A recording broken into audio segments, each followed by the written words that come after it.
bem-vindos a esta quarta, quinta, sexta? Aquela que se perde na semana, né? Mas a gente tá precisando de ajuda. Muito bem-vindos ao dia de hoje, mais um programa Francamente no Ar. Hoje nós temos aqui muitos convidados, muitos temas, porque agora é loucura, né? Falou que quer vir na rádio, tem um projeto legal para apresentar, tá aqui comigo sentadinho, com o microfone aberto. Hoje sou pra Lívia e pro Djalma. Bem-vindos. E o primeiro tema de hoje vai ser autismo. Tem muito tabu ainda, né, gente, com relação ao autismo, né? Sim, embora o autismo esteja conosco, né, há muito tempo, nos últimos 5 anos que a gente tem vivenciado, últimos 5, 6 anos, desde 2013, uma reviravolta tanto na gama de informações que são passadas, quanto na perspectiva diagnóstica e prognóstica do tratamento de autismo. Mas permanecem ainda muitos estigmas dessa era em que se achava muita coisa e se sabia muito pouco sobre o autismo. Ainda tem famílias que têm uma dificuldade de identificar ou de aceitar que o filho ou a filha tenha autismo, né? Tem um tabu em cima disso, né? Sim, eu diria que todas as famílias têm dificuldade, né? Nenhuma delas é uma ilusão, né? Nós vivenciamos agora no dia 2, o Dia Mundial de Conscientização do Autismo.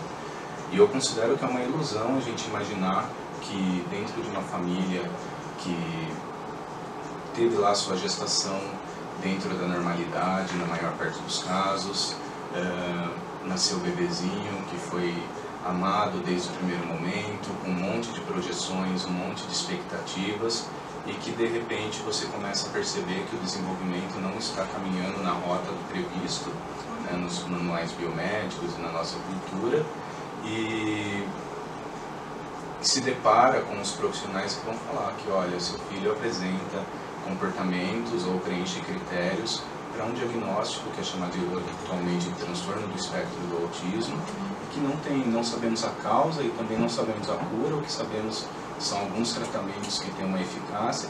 Então eu acho muito difícil uma família aceitar de antemão isso, porque é um conflito entre aquele filho que foi desejado e projetado e essa realidade que impõe alguns desafios maiores e que são todos diferentes, né, esses desafios em medida ou intensidade. O autismo, quando é possível o diagnóstico? A partir de 1 ano, de 1 a 3? Porque ele afeta muito a sociabilidade, né, o desenvolvimento social da criança e cognitivo também, né? Como identificar o autismo? Eu só ia falar assim, né, a dificuldade de aceitar, inclusive eu sou fisioterapeuta, então acabei estudando um pouco isso, né, desenvolvimento neuropsicomotor infantil, e quando a minha sobrinha, que ela tem traços de autismo, começou a apresentar, né, eu e minha mãe também trabalhando na área da educação há muito tempo, a gente começou a perceber que a Maju não estava desenvolvendo como deveria. Acho que foi por volta perto dos 2 anos de idade, que normalmente dá pra ver. E eu acho, não sei, tem uma dificuldade do diagnóstico ainda de alguns profissionais, né, de olhar e identificar as características e fazer o diagnóstico, porque eu lembro que na época, eu e minha mãe, a gente começou a desconfiar que a Maju tinha alguma coisa ali que não estava desenvolvendo como deveria, perto dos 2 anos, então quando começava a fala, né, deveria começar a fala, e o pediatra na época falou, não, vamos esperar mais um pouco. Na escola também ali teve, no começo falou, não, vamos esperar, tal, vamos ver. Como que é? Sim, o diagnóstico hoje em dia a gente consegue fazer muito precocemente. Existem sinais e sintomas de autismo que podem ser identificados no bebezinho. Já no bebê, então. Nós temos instrumentos que permitem que a gente observe marcos do desenvolvimento humano, incluindo marcos que estão relacionados a processos que virão a ser ou que já estão como na categoria de processos sociocomunicativos, que inclui algum nível de comunicação e algum nível de socialização, interação social, desde pequenininho. Então, eu acho muito importante, inclusive, ter programas como esse que dá abertura pra gente, que dão abertura pra gente falar, porque os sinais, eles estão ali. A pessoa nasce com autismo, né? Existe... Não é que ela adquire, peguei autismo. Não, ela nasceu, existe, né? Eu já ouvi muito, eu derrubei meu filho no Clark, por isso ele é autista. Não é por aí. É uma condição, é uma forma diferente de funcionar no cérebro.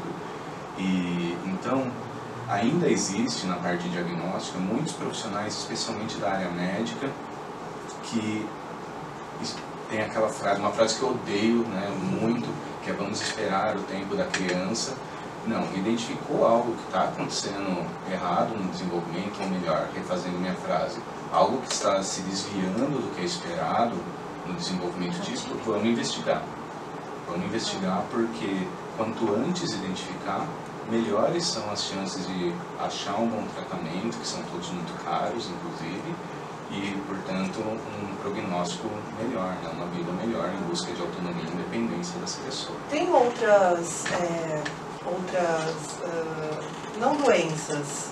O autismo é um transtorno. É um transtorno. Tem outros transtornos parecidos com o autismo que podem confundir aí esse diagnóstico? Sim, muitos, né? O autismo, eu costumo orientar o pessoal que me procura que o autismo, a gente vai fazer um diagnóstico quase que diferencial. Né? O que quer dizer isso? Que a gente vai excluir todas as outras possibilidades de explicação do perfil sintomatológico da criança, da forma como ela está se comportando, para depois afirmar o autismo. Então, por exemplo, né, durante 30 anos na história do autismo, desde a primeira vez, em 1943, foi utilizado essa expressão de uma forma consistente, durante esses 30 anos ele foi confundido ou foi tratado como uma psicose infantil, que é da linha de um transtorno mental, que é a esquizofrenia, a psicose, e que ao longo do tempo foi se entendendo que é uma questão cognitiva, neurológica, e que hoje a gente sabe que existe uma base genética importante nisso.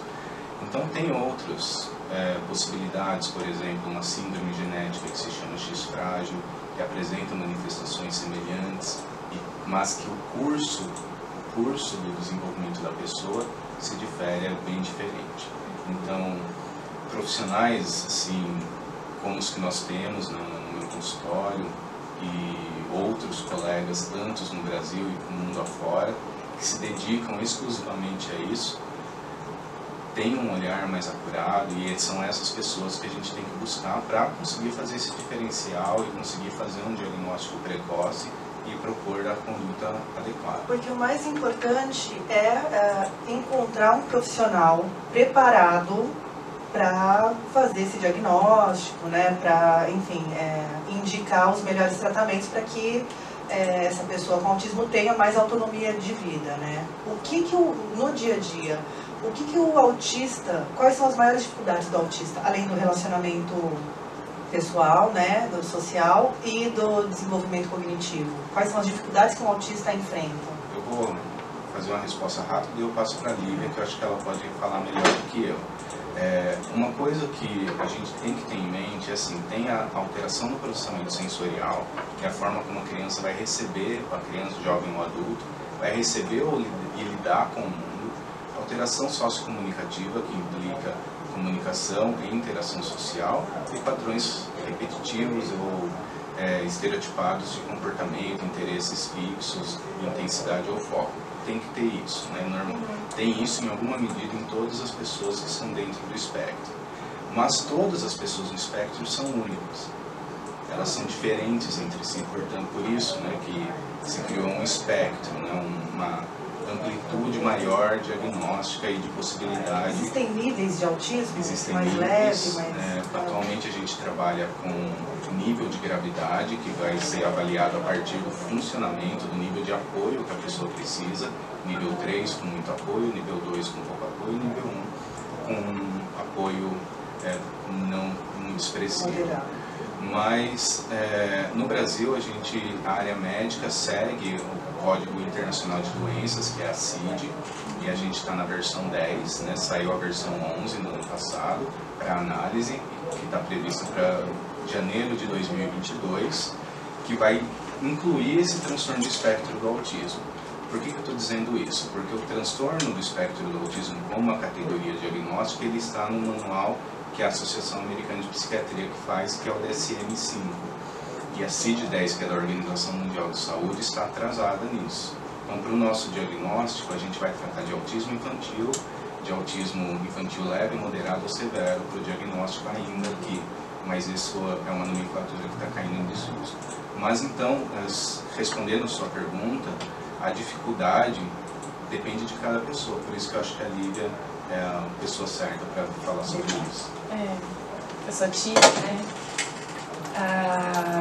Bom, me explicaram uma vez de uma forma assim, né, para explicar como que é características, né, da pessoa autista. Imagina que tem um buffet que tem todas as características ali e a pessoa, né, tem uma, tem outra, por isso que cada pessoa é única, né? Das dificuldades eu posso falar do que eu vivo em casa. Tem várias, desde o desfraude, tem uma dificuldade, né? Tem a dificuldade de interação, a gente fala que a Maju fala, mas não conversa. Conversa, ele desenvolveu alguma coisa, ela está com uns 5 anos. Na escola, também interação com os colegas, então às vezes a gente percebeu que ela não brincava, com alguns ela brinca. Agora a gente está com uma questão que ela tá empurrando as outras crianças, ela acha engraçado cair, não é, né? Ela acaba machucando. Tem várias, principalmente na fala. Ela pegou principalmente na fala, assim. E no olhar também. E vocês agora, falando da caminhada agora no final de semana, muitas famílias precisam se conscientizar, por isso que existe o dia 2 de abril. Eu, inclusive, vi um material da ONU falando do dia da conscientização sobre o autismo. E vocês vão fazer uma caminhada no Parque da Cidade, é isso? No dia 7. Isso. É a 3ª edição desse evento em Jundiaí. Nós convidamos a todos para estar com a gente. O nosso intuito ele é de mobilizar as pessoas que não estão envolvidas ainda nesse contexto e sensibilizar, né? Mostrar que existe o autismo, que o autismo está aí, que embora a prevalência seja altíssima, né? Por exemplo, o Centro de Doenças dos Estados Unidos anunciou uma prevalência de 1 para 59. É muito mais, mais que 10 vezes mais do que síndrome de Down, que a gente vê com mais frequência. Então, momentos como esse são importantes para que a gente possa mostrar para as pessoas, olha, existe, mostrar para o poder público que precisamos de ajuda, né? Eu sou dono de um centro terapêutico privado e temos fila de espera, e isso me deixa muito preocupado. E o serviço público... A saúde pública atende de forma adequada, né? Porque atender é uma coisa, atender de forma adequada já é uma outra conversa. Nós temos instituições que vão atender e o serviço público também tem as suas frentes de trabalho nisso. Entretanto, a fila de espera ela é astronômica, especialmente na questão de avaliação diagnóstica, porque a avaliação diagnóstica ela é muito complicada. Ela é muito difícil. Eu trabalho com autismo há 12 anos, né, desde 2007. E cada caso que chega para mim, fiz minha graduação em psicologia, mestrado, doutorado, e agora estou fazendo um pós-doutorado na área e continuo com dificuldade.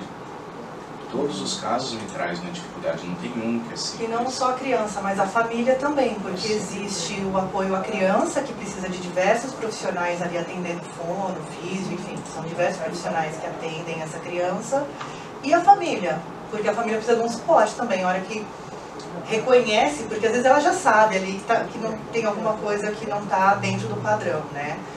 A hora que ela reconhece isso e tem um diagnóstico, a família precisa de algum tipo de acompanhamento também para trabalhar essa criança em conjunto com os profissionais? Com certeza, com certeza. No grupo, né, da clínica lá do Djalma tem um grupo de apoio aos familiares da pessoa autista, que é super importante, porque daí cada um tem a sua característica, mas tem muitas angústias que são as mesmas, né? Da comunicação, principalmente acho que da questão da autonomia, se essa criança vai ter autonomia mais para frente, trabalhar, se manter, né? A preocupação que eu mais ouço é o que vai acontecer com meu filho quando eu morrer. Então essa é a nossa luta, é de ajudar essa pessoa a ter algum nível de independência e autonomia independente desses cuidadores, desses responsáveis, porque é a preocupação maior. E é importante falar que esse grupo que a Lívia mencionou, que a caminhada do autismo partiu do ideal deles, junto com a terapeuta ocupacional de Jundiaí, Juliana Mussolini e a Ciara Freitas, que é um grupo muito sólido, de poucas pessoas, mas é muito sólido, e que promovem esse tipo de situação. Então o CETEP, que é a minha clínica, ele apoia, mas quem faz tudo, quem mobiliza tudo são os familiares. E isso traz um poder de ação muito grande, e uma vez que eles estão tomando atitudes, o enfrentamento das dificuldades, eu acho que ameniza, né? Porque você se fortalece. Então a família tem que passar por processos desse tipo. Mamãe, papai, vocês que conectaram agora a Rádio Difusora, ligaram agora, o tema de hoje é autismo. Esse material vai estar disponível no YouTube, na minha página do Facebook também. Eu quero que vocês deem o contato de vocês. E tem uma página, né, da caminhada. Tem, o seu Djalma que sabe. Na página você procura por Centro Terapêutico Educacional Potencializar. Lá tem as informações pelo Facebook, tem as informações sobre a caminhada, ou no nosso telefone, também o WhatsApp e telefone, que é o 11 99 761 8421.